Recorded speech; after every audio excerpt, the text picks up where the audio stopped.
So let's go. So welcome, guys. Welcome to this week's call from Your Stage Body. This week, I'm going to be touching base on the importance of being prepared.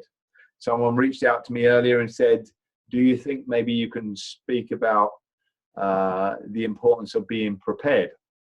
And I kind of thought to myself, well, you know, there's a few people who I think this might help at the moment, because it's a difficult road that we're on, especially if you look at the end journey being getting on stage, being in the best shape of your life. Whatever that end goal is, that journey is a tough one. You know, I started back in September. So now it's, you know, I think on Saturday, I found myself kind of thinking, I want something a little bit different, you know. And I had some yogurt, I had some raspberries and some blueberries. Just a little bit. I was dishing up the kids. This is dishing up the kids yogurt and raspberries and blueberries. And I started tasting a little bit of that. And I thought, wow, that's really good. And I only had a little taste of the spoon of raspberry and a couple of blueberries, but that taste had stuck with me. And last night, so this was Monday night, and Sunday night, I was feeling this as well. Monday night, I felt, you know, this craving for the yogurt and raspberries and blueberries. So I had it. I had a pot of yogurt, you know, not a big pot, a small pot, 100 grams or whatever, and some raspberries and some blueberries. But the thing about that was I hadn't eaten my 12 o'clock meal. So I knew I had 300 calories. So I knew that the pot of yogurt and the raspberries and the blueberries, although it was only a small pot, was probably about 190 calories, 200 calories maximum. So I already kind of prepared for the extra 200 calories, 300 calories that I'd not eaten. But you'll see everything, you know, from this, everything to the food I eat, Lisa would kind of testify for this, everything is kind of prepared. And we don't have to eat certain meals at certain times of the days. It doesn't really matter. It's all about the calories. We can try to stick to our macros, fantastic. If we can't stick to our macros, try to stick to your calories. If you find yourself coming off the wagon, falling off the wagon, so to speak, then understand what you need to do is get back on. It's not about getting off the wagon. It's about getting back on as quick as you can. You know, so if you eat out and you kind of let yourself go one evening, fine. One evening is really not going to make that much difference. One evening out of 7 days in a week, out of 30 days in a month, isn't going to make a lot of difference. If you find it difficult to get back to where you were, you just have to dig deep. There's no special kind of I don't know, magic that kind of makes it easier. You know, there's nothing easier. It's you who's doing this. You know, this is the only thing. And I was saying to Lisa earlier, your health and, you know, our health is the only thing that you can't, I don't know, just take it for granted. You can't wing it. You know, for what I'm doing, getting ready for July, I can't wing it.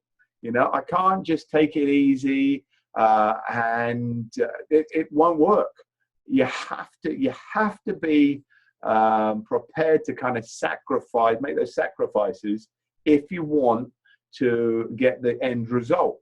You know, for me at the moment, I'm weighing myself and I'm weighing 176 today. You know, the goal is actually my goal is 176. I'm 176.8 this week. Today, my goal is 176. Last week it was 177, which I hit. This time it's 176. You know, by the end of February, I want to be 175. You know, so 175, and there's only one way to do that, and that is to make it a lifestyle. You can't, if you're finding it difficult, it's because you've not made it a lifestyle yet. And what you really kind of want to try to do is make things easy for yourself, as easy as possible. So the foods you enjoy eating, you know, I've said this before, you may have seen it before. Whenever I go out, if I eat, it's in fact, probably once I've eaten out and I thought actually the meal was as good as the food I eat at home. You know, usually it's not as good as what I have. Usually, even my roast dinner on a Sunday is not as nice as my chicken curry that I eat every single day of the week. You know, but it's nice. I see the eyebrows there. And it's not because it's not cooked well, even though the roast potatoes were a little bit overdone this week. When I love something, like I say, my chicken curry, it's very difficult to beat that. You know, so if I'm giving myself something I physically love every single day, it's easy. It's easy to stick to. And this is what you need to do. You need to find something that's easy. My shake, you know, I love the taste of my shake. And so it's easy to drink the shake. If it wasn't like that, it'd be tough. And this is too difficult to do tough. There's no way I could do this from September to July, August, September, like 9 or 10 months. There's no way I could diet as I am for 10 solid months every single day. Now I'm training twice a day, and just not go crazy, you know. So yeah, for me, this is, I have to find something I enjoy. I enjoy that much that it becomes my lifestyle. So even with my training, I'm splitting my training to train like half hour, 40 minutes in the morning, half hour, 40 minutes in the evening. Or if I'm training with one of you guys, obviously a bit longer. But so it's easy, you know. I'm a member of the Splash Point gym, but I'm also a member of the Anytime Fitness gym as well now, because it's literally just around the corner.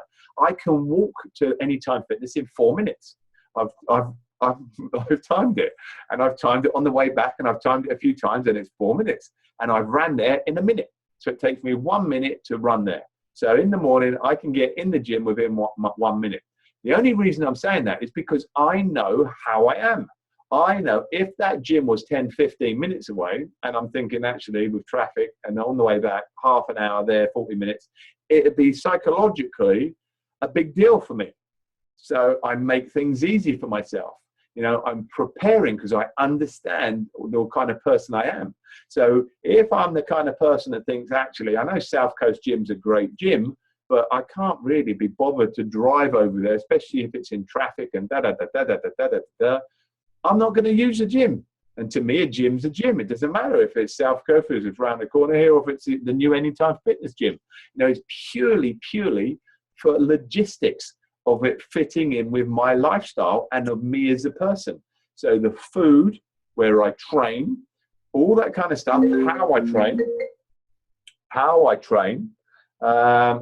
train is literally kind of put together in a little kind of nice way that it's easy. And that's how it is. The key to this is making things easy, you know. So if you can make things easy that you enjoy, then you're probably going to find it's half the battle. You've got a tough job on your hands, you know, and I'm going to use Lisa as an example now, because she doesn't like eating the same foods, you know. So she has to have a different food every day, which is tough, because if you're prepping your food and you're having totally different foods, then that makes preparation tough. You know, plus you're trying to work your macros and everything out on a daily basis. So for me, that makes it tough. But she needs to have that kind of the change of food. So that's what she does. But I would definitely say try to look at what we're doing and how you can make it easy for yourself. Preparation is definitely key. And if you're not preparing, then you're probably preparing to fail. You know, sooner or later, you're going to find it difficult. Make it easy on yourself. And don't beat yourself up about this. If you've not got a competition at the end of it, and you think, actually, then it's easy for me not to do what I'm doing because I've not got a goal. Then set yourself a goal. Maybe it's not to walk on stage with us, but maybe you say, right, at the end of these 6 months, I'm going to have a photo shoot done of me in my bikini or in whatever it is, just so this is what I've achieved, you know. Another thing I think about is not where I am in July. I see through that, you know.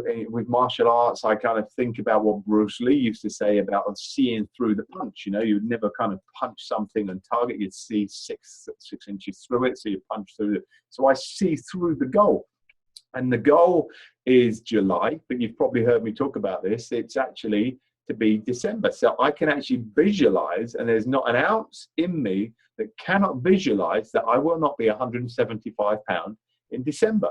And at the moment, like I said, I'm heavier than that now. So off season in December, I am going to be lighter than I am now, because that's how I feel I want to be. You know, I'm in pretty good condition now, abs and everything else, but that's where I want to be in December. I want to be in better condition than I am now in December. So next year, it's even easier. So look at goals, look at realistic goals. You know, it could be a weight goal, it could be a competition, it could be getting ready for or you know, an event, but set yourself a goal, because if you haven't got a goal, then it's really, really difficult to kind of stick to, because there's nothing to stick to. That's why I started getting ready for you know, July back in September, like I've said before, because I hadn't got a goal. It was too easy for me to just put on weight. It was too easy for me to just go through, and there was nothing there, no restriction with my food. So it was, I had to have a goal. So that's how that is. If you're having problems with water, then think about ways that you could prepare to make that easier for yourself. You know, like who's that? Nathan. Yeah. Hello, mate. So you know, with water. Elisa mentioned, I noticed on Get Fit Worthing, about setting your alarm every half an hour or every hour, every half hour, to have a sip of water, drink some water every half hour. I thought that was a really, really good tip that she said.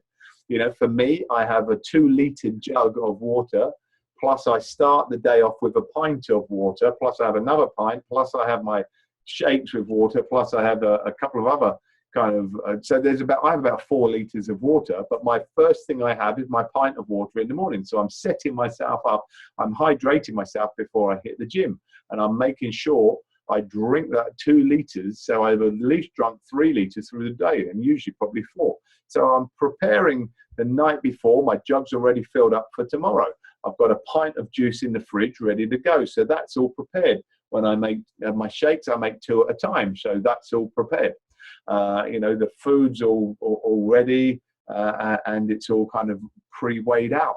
So I try to make things as easy as I can for myself. I try not to make things difficult.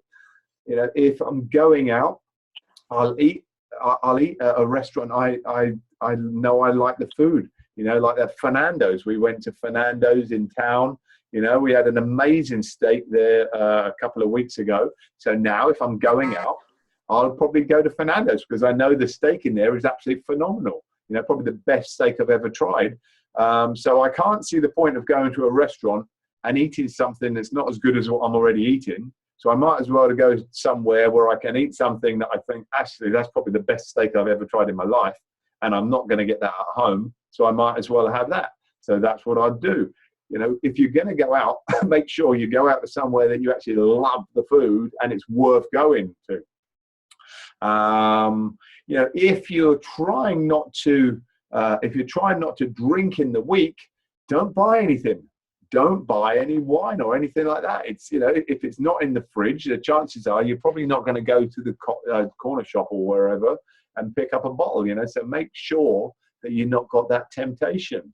You know, make sure that you're keeping yourself accountable on a daily basis, that you're weighing yourself and you're logging that weight, you're filling in your food diary, you make those daily disciplines. And if you've stopped doing that, don't worry. Sometimes it takes 100 days, 80 days, whatever it is, to create a habit. They say the average is 66. Some people can do it in as little as 8 days. Some people can do it straight away. It doesn't matter. It doesn't matter how long it takes me to create a habit. It's how long it takes you to create a habit. And that's what we're trying to do. We're trying to create good habits that allow you to lead the lifestyle and live the lifestyle that we're living, that then it becomes easy and second nature, so that you're in total control of your health, your body, your fitness, you know. And I'm coining the phrase a lot at the moment, happy and healthy. Healthy and happy? Happy and healthy, that's it, yeah. Happy and healthy. It's a happy and healthy lifestyle. Yeah, and I think that fits everybody. It doesn't matter if you're into martial arts, you're into Zumba, you're into bodybuilding, you're into this, that, yoga, whatever it is. You know, you want to lose a bit of weight, you want to build a bit of muscle, you just want to get fit. It's about being happy. It's about being healthy. You know, but it needs to be a lifestyle. Otherwise, it gets really, really, really tough. So look at how you can make things easy. And if you've fallen off the wagon, so to speak, don't worry. The wagon's still here for you. Jump on, fill in your food diary, weigh yourself, send the weight to me. This is what you're supposed to be doing on a daily basis. So if you're not actually doing this on a daily basis, you should be doing it and sending it over. So it keeps you accountable to me, you know. So I just wanted to talk about that. You know, if you've got any questions, fire them away. Tess, you got any questions? Not really. I mean, I'm just sort of, as I say, getting just back on it. Good. I was surprised about how difficult it is, considering how easy it was before. Yeah. But I'm okay, as in I've stuck to all my food today, and I'm about to go to the gym. Good. But yeah, I was surprised how difficult it was. Absolutely. But then you're doing fantastic. You are doing absolutely fantastic, you know. And what you've achieved in that small amount of time is brilliant. You know, when we trained the other week together, I came home and I said to Lisa, wow, you want to see Tess? She's really shaping up. And so the thing is, you probably won't notice that 5-6 pound. Whereas someone who hasn't seen you for a little while, they say, wow, you're shaping up. So don't lose sight of what you're achieving, and don't lose sight of what you will achieve. It's difficult to visualize sometimes how you're going to feel in the next 5 pounds, the next 10 pounds, the next 15 pounds, the next 20 pounds, whatever it is. And then all of a sudden you're like, wow, yeah, I feel amazing. But remember, it's going to be easy to fall off again. You know, if you go out for a few nights with your friends or whatever it is, try to kind of limit it to, you know, a night, you know, or an evening meal or whatever. And if you have to have a blowout, have a blowout. But realistically, if you're, and this isn't aimed at you, Tess, if it's a case where you're looking for a cheat meal or whatever, it's because your diet's not easy at the moment. You know, if you're looking, God, I have to have a cheat meal on, it's just because your diet's not easy. I never even think about a cheat meal. Since September, I've not thought of a cheat meal, ever. Never have I thought of a cheat meal, you know? So it's like, I don't need it because everything I'm eating is easy. I love it all. There's nothing I need. Like I said, when I felt like the other day, I just felt like I had some yogurt and some raspberries and some blueberries. I mean, if I'd have hunted, I'd have probably found some chocolate, but I wouldn't want the chocolate. I just wanted some decent, no chocolate in the house. You've eaten it all. Yeah. And my big bar of Galaxy for Christmas. Thanks. But the yogurt, natural yogurt, full fat natural yogurt, half a dozen raspberries, half a dozen blueberries. It tasted absolutely amazing. And it kind of just let my brain go, oh, well, you've done that now. And I'm not thinking about it now, but it was cool. It was only a couple hundred calories, you know, so don't worry. Just understand how well you're doing. What about you, Lise? Did you have anything to say? No, but I know that most of the call was directed at me. No, not at all. I'll let you into a secret, Tess. It was actually Lisa who actually asked me if I could do a call on preparation, being prepared. Oh, I need to start sorting my training out. I need to, you know, that really good tip that I put in Get Fit Worthing about the water. Yep. I need to do that. Yep. It's always good. It's easy giving other people advice. I'm great at giving advice. I'm so good at giving advice. And then I need to make sure that my food's all planned and prepped. But oh my God, I can't eat the same foods. I'd rather shoot myself in the head. So I need to find a selection and put them on rotation, just what I've got to hand. Yeah. Or try to find what you like and make it easy. so you don't have to spend too much time actually preparing the meal. Yeah, I know, but it is easier for you to say because I also have to then feed all the children as well and prep your food. So I understand what you're saying, but it is a little bit trickier. Yeah. See, I find it easy because I'm quite happy to eat. Well, I only cook for myself, and I'm quite happy to eat what everyone thinks is boring food. But yeah, I'm quite happy Monday to Friday to eat boring, and then if I have a craving something more interesting on a Saturday, Sunday, when I've got time, then I'll make it then. But that might be what I have to do. I think I might just have to suck it up for a couple of weeks. Try it. You might even find actually this isn't that bad. Maybe it's just the thought of the boredom of eating the same thing. Like I said, you know, we had lamb, didn't we, on Sunday? No, we had beef. Yeah, okay, beef. Sorry, we had beef once, and the beef was okay. The beef was nice. Yeah, did you like the beef? I loved it. Yeah, okay. I didn't like it as much as the chicken curry. And I had the chicken curry 6 days a week. I don't know. You're just odd. I know, but once you've found something you love, it's just like a glass of wine to you, isn't it? You don't try whiskey or vodka or whatever. You like a glass of prosecco. Mm-hmm. So, but why don't you swap your drinks around? You go to the same drink, a glass of prosecco. You never ever try different alcohol on a different night. You always go back to that one prosecco, that one glass of prosecco. So you do it with alcohol, not that she drinks that much. Just a bottle a night. But you can't do it with your food. So it's an interesting thing, isn't it? You can do it with your drink, but you can't do it with your food. Yeah. Yeah. And with water, you drink water. You can just drink water, plain water. Whereas me, I need to put something in it because I just like the taste of it. I prefer the taste of that. But I think for me, taste. But then I don't drink anywhere near enough water, and at the moment, I've been getting really bad headaches the last 3 days, I know it's down to my water. I think yesterday I didn't even drink 3 glasses, which is awful. It's shocking how quickly you can dehydrate. Like on Saturday after Friday night, I weighed 8 pounds less in the morning Blimey. than the night before, which I was shocked by. Yeah, I'm surprised you didn't send me that weight over. I knew it wouldn't last. That's the problem. No, it is, but it's very true. Hydration is massive, and this is also it's a valid point what you just said, Tess. Be understanding that because of the amount of water we usually take or average. I mean, like I said, mine pretty much the same every day. But if it changes a couple of pints a day, that can be if you weigh yourself and you've got holding more water or you've just drunk more, then it can be a different kind of reflection on the scales as well. So don't beat yourself up about the scales, but understand where you are, and the processes you're going through, and understand that the journey is not a kind of that way. This is how we lose weight, and it goes up and it comes down and it goes up and it comes down, and there are peaks and troughs, and it's exactly the same with me. You look at my weight, it go down, or it go down, stay, down, then go up, and it stay. Yeah, but yours goes up by like half a pound. Mine goes up by like £3. Yeah. But the difference is at the moment, I'm pretty much eating exactly what I need to eat every single day, and the calories don't change. I'm eating exactly, the same amount of calories and water.